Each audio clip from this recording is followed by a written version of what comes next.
कहर, क्योंकि ये कहीं ना कहीं ये सेना और उनकी तरफ से गोपनीय बरती जाती है। हम एक जिम्मेदार चैनल होने के नाते हम भी अपनी जिम्मेदारी निभाएंगे। और बड़ी खबर आ रही है, तो पाकिस्तान से बड़ी खबर इस वक्त आ रही है। पाकिस्तान में बड़ा हमला हुआ है।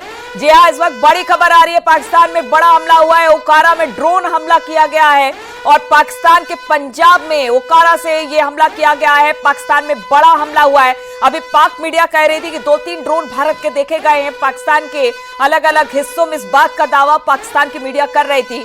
अब बताया जा रहा है कि पंजाब के ओकारा में ये जो ड्रोन हमला हुआ है, ये देखिए, अब शायद तस्वीरें भी सामने आ रही है, जिस तस्वीर को पाक मीडिया साझा कर रही है। देखिए, ये भारत का ही कहर है कि अब टूट रहा है ये कहर। किस तरह से पाकिस्तान के ऊपर, पाकिस्तान के ओकारा में ये ड्रोन हमला किया गया है। पाकिस्तान के पंजाब प्रांत में है ये ओकारा।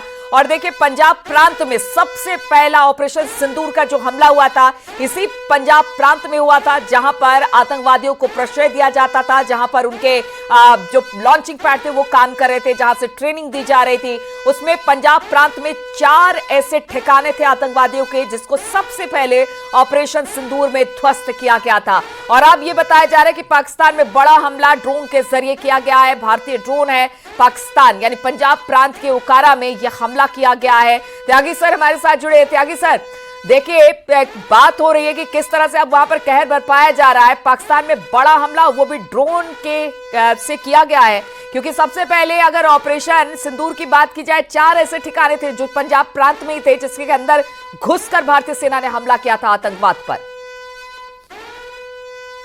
पाकिस्तान पंजाबियों के जब शव घर में आए, विशेष रूप से सैनिकों के, आम नागरिकों के भी, तो पाकिस्तान मानसिक रूप से टूट जाता है। पूरे पाकिस्तान पर इस वक्त पंजाबी काबिज है। शासन प्रशासन में पंजाबियों का बोलबाला है, वही बड़े सख्ती से पूरे पाकिस्तान को कंट्रोल में रखते हैं। पाकिस्तान का टारगेट होना ज़रूरी है, और स्ट्रेटेजिकली, मॉरली और डिफेंस प्रिपेयर्डनेस के हिसाब से रीढ़ की हड्डी ये पंजाब प्रांत है। आज ये जो अटैक हुआ और भी होगा, और मैं कामना ये करता हूँ कि थोड़ा सा और ज़्यादा एस्केलेशन मैट्रिक्स के हिसाब से 1-2 हमले नहीं, एक बैराज हो जाए, पूरा एक झड़ी लग जाए, और देखें कि भारत के लोग जब आतिशबाजी के मोड में आते तो इस तरह की आतिशबाजी होती है। सर, अभी तो सुबह हुई है, अभी तो पूरी शाम बाकी है, और देखिए सुबह सुबह ही इसका मुजाहरा हो गया है। ड्रोन जिस तरह से देखने को मिले हैं, पाकिस्तान में जिस तरह से ड्रोन गिरे हैं। कल ही मैंने एक ट्वीट किया था कि सुना है तेरी महफिल में रत जगा है, तो कल भी रत जगा हुआ, आज भी होने वाला है, क्योंकि ये दिन के समय और रात के समय की लड़ाइयों का डायमेंशन अलग हो जाता है। रात की लड़ाई सफलता की थोड़ी सी और ज़्यादा अच्छी गारंटी देती है। तो ये दिन में हो गया, चेतावनी काफ़ी है। ये मान लें कि ये चेतावनी का ही एक पहलू था। आगे तो और भी ज़्यादा गंभीर होने वाला है। भारत गंभीर है, लेकिन उसके जवाब बहुत ज़्यादा अभी घातक होने वाले हैं। बिल्कुल, एक बार और बता दें, आकाश मिसाइल से देखिए, सीमा पर आकाश मिसाइल सिस्टम की तैनाती बढ़ा दी गई है। कल जिस तरह से फाइटर विमान अंदर घुसे और उसके बाद आकाश मिसाइल ने इन्हें टारगेट किया और उसके बाद मार गिराया। अब इसके बाद बताया जा रहा है कि जो आकाश मिसाइल है उनकी तैनाती बॉर्डर पर बढ़ा दी गई है, क्योंकि अभी भी जो पाकिस्तान है उसकी मंशा कुछ अच्छी दिखाई नहीं दे रही है। इसलिए भारतीय सेना, भारतीय वायुसेना और आर्मी सब इस वक्त फुल कोऑर्डिनेशन के साथ काम कर रही है। जो भी जहां पर जिस सिस्टम लगाने की जरूरत पड़ रही है वो सिस्टम वहां पर डिप्लॉय किया जा रहा है। और ये देखिए, ये तो ओकारा की तस्वीर है, ये पाकिस्तान के पंजाब प्रांत देखिए स्ट्रेटेजिकली भी बहुत जबरदस्त है, क्योंकि ये वो इलाका है जहां पर सबसे समृद्ध और सबसे धनाढ्य लोग रहते हैं। इस जगह पर लगातार हमला भारत ने किया। शंकर भी हमारे साथ जुड़े हुए हैं। शंकर, एक तरह तो ड्रोन को गिराया जा रहा है पाकिस्तान में, अब भी वहां पर भारतीय ड्रोन का कहर मचा हुआ है, और दूसरी तरफ आकाश जो सिस्टम है, कहते हैं कि उसने इंटरसेप्ट किया फाइटर प्लेन को पाकिस्तान के, और उसके बाद मार गिराया। ये बहुत बड़ी खबर है कि भारत में बनने वाले जितने उपकरण है, सैन्य उपकरण, वो कमाल का परफॉर्म कर रहे हैं। निश्चित तौर पर देखिए, भारतीय अगर ड्रोन की अगर बात करें या भारतीय एयर डिफेंस सिस्टम की अगर बात करें तो देखिए आज वो अपनी जो एक तकनीक है उस तकनीक का जो एक बेहतर जो प्रदर्शन है वो देखने को मिला। और जिस तरह से पाकिस्तान की अगर बात करें तो पाकिस्तान को ऐसा लग रहा था कि जो ये आज से जो 40 साल 50 साल पहले वाला जो हिंदुस्तान है वो हिंदुस्तान है, लेकिन उसे पाकिस्तान को ये याद रखना चाहिए ये नया हिंदुस्तान है, ये मोदी का हिंदुस्तान है। और आज का जो हिंदुस्तान है वो हिंदुस्तान अगर कोई भी आतंकी वारदात या बड़े ऐसे वारदात को अंजाम देता है तो उसको उसी के तरीके से अंजाम देने में सक्षम है। और जिस तरह से अगर आज पंजाब प्रांत की बात करें, देखिए ऐसा ही एक मामला कल सामने को देखने को मिला कि पंजाब प्रांत के कई इलाकों में कल जिस तरह से बमबारी हो रही थी तो ऐसा लग रहा था कि ये ड्रोन ब्लास्ट जो हो रहे हैं ये कुछ ऐसी अनहोनी घटना हो रही है। लेकिन कल बाद में दोपहर के बाद में पाकिस्तान की जो मीडिया है और पंजाब के जो पंजाब प्रांत के जो सैन्य अधिकारी हैं उन्होंने इस बात को बाद में कबूला कि ये ड्रोन से हमला किया गया था और काफी नुकसान हुआ है। तो आज जो है आज भी जिस तरह से बाकायदा ड्रोन ब्लास्ट की जो खबरें आ रही हैं निश्चित तौर पे पाकिस्तान के पंजाब प्रांत में कई इलाकों में ऐसी जो घटनाएं जो हैं वो हुई हैं और एक पाकिस्तान को इस बात का समझ आ चुका है। जिस तरह से पाकिस्तान एक बड़े साजिश को अंजाम देने में पहलगाम की घटना हुई उसके बाद जिस तरह से परसों एक यानी कि 7 तारीख की रात को एक बड़े ऑपरेशन को लॉन्च करने की तैयारी कर रहा था भारत के 15 बड़े शहरों में जिस तरह से मिसाइल अटैक करने की तैयारी कर रहा था। लेकिन भारतीय रक्षा प्रणाली की अगर बात करें तो एयर डिफेंस सिस्टम S-400 के द्वारा उसको इंगेज किया गया और तमाम मिसाइलों को हवा में ही मार गिराया गया। उसके बाद इसकी साजिश का और बड़ा पर्दाफाश हुआ। उसके बाद कल रात में जिस तरह से पाकिस्तान के द्वारा फिर से जो भारत के बॉर्डर से सटे हुए जो अंतर्राष्ट्रीय सीमा है वहां चलिए शंकर, इस वक्त एक तस्वीर आ रही है जैश के आतंकी जब घुसपैठियों के तरह भारत में घुसने की कोशिश कर रहे थे उस दौरान भारतीय सेना ने टारगेट करते हुए उन्हें मार गिराया है। अब देखिए कि अगर सेना से काम नहीं हो रहा है तो आतंकवादियों से काम लिया जा रहा है, घुसपैठ कराया जा रहा है भारत में और उसका भी मुंहतोड़ जवाब भारत दे रहा है। इसी घुसपैठ की वजह से पहलगाम में इतना बड़ा हमला हुआ और इसी घुसपैठ की वजह से भारत लगातार कहता रहा है कि पाकिस्तान की सरजमी से आतंकवाद को प्रश्रय फल फूल रहा है और क्यों ना अब इसे बर्बाद करने का समय आ गया है। हालांकि तब भी भारत चुप था, लेकिन जब पहलगाम में चुन चुनकर इनोसेंट्स को मारा गया तो उसके बाद भारत की कहते हैं ना कि सब्र का बांध टूट गया और उसके बाद जबरदस्त हमला हुआ आतंकवादी ठिकानों पर पाकिस्तान में घुसकर।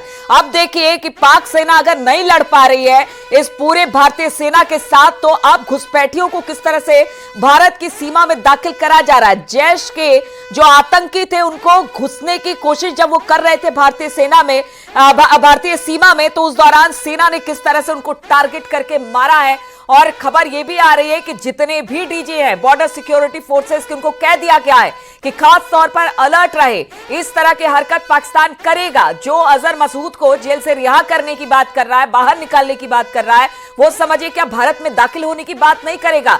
कल जिस तरह के हमले हुए, हमास इस तरह के हमले को अंजाम देता है। कुछ दिन पहले पीओके में आकर हमास और आईएसआई के बड़े अधिकारियों की मुलाकात हुई और उसके बाद ये सारा कुछ हुआ।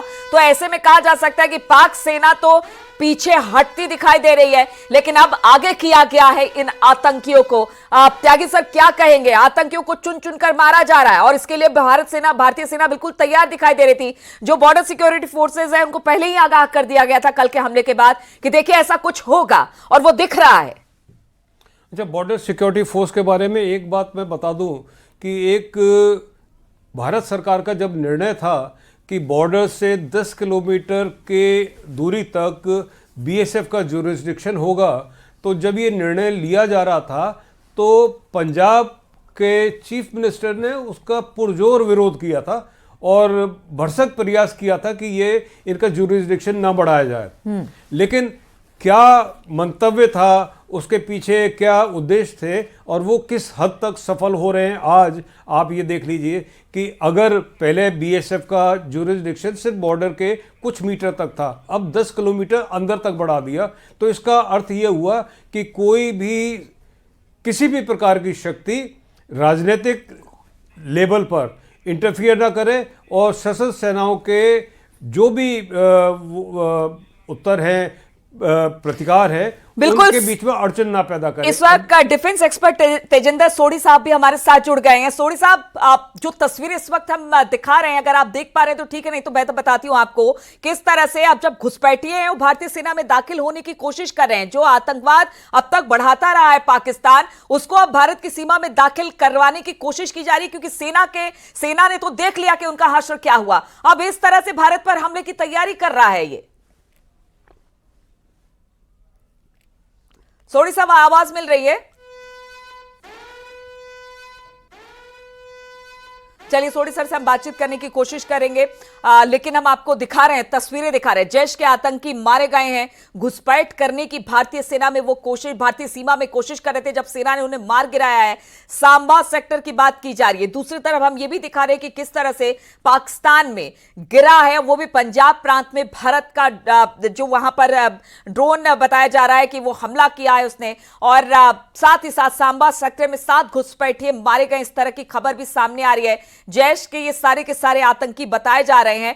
त्यागी सर, जिस तरह से हम आकाश डिफेंस सिस्टम की बात कर रहे थे, आकाश की बात की जाती है, अपने घर में बना हुआ है और जबरदस्त तरीके से वो काम कर रहा है। अब तो कहा जा रहा है कि कल जिस तरह से फाइटर तैनात हैं, जहां पर भी बंकर बने हुए हैं वहां से हर तरफ से नजर रखी जा रही है। यानी किसी दर्रे से ये देख सकते हैं आप, मतलब मान लीजिए कि अगर यहाँ पे कहीं घुसपैठ की कोशिश हुई, यहाँ से कोई जाए ना, हर किसी की मूवमेंट को ट्रैक किया जाता है। यानी एक तरफ से अगर क्रॉस बॉर्डर शेलिंग हो रही है, क्रॉस बॉर्डर फायरिंग हो रही है, क्योंकि पाकिस्तान आर्मी की तरफ से लगातार फायरिंग की जा रही है LOC के एरियाज में। मैं बताना चाहूंगा आपको कि जब भी फायरिंग होती है तो घुसपैठ की कोशिश हो सकती है, लेकिन उसको विफल करने के लिए अब BSF को जगह जगह पे तैनात कर दिया गया है, आर्मी जगह जगह पे तैनात है। यानी अब 2 चीजों पे नजर रखी जा रही है, क्योंकि पाकिस्तान आर्मी की तरफ से जो फायर आएगा उसको रिटाइलेट किया जा रहा है। अगर आर्टिलरी फायर आता है उस पर रिटाइलेशन होती है, लेकिन दूसरी तरफ से अगर कहीं पे भी किसी भी दर्रे में, किसी भी एरिया में, किसी भी माउंटेन पे